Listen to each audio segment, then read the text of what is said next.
ব্যবসা করতে পুঁজি লাগে না, সাহস লাগে, পরিকল্পনা লাগে এবং কমিটমেন্ট দিলে রক্ষা করতে হয়।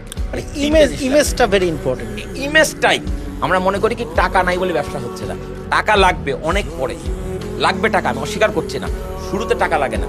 শুরুতে আপনাকে সিদ্ধান্ত নিতে হবে আমি কোন পণ্য নিয়ে ব্যবসা করব, মানুষের কোন সমস্যার সমাধান করব, এটা প্রথম টার্গেট।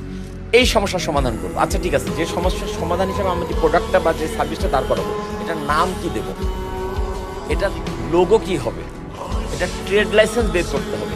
এই কাজগুলো করতে সর্বোচ্চ 5,000 টাকা লাগে।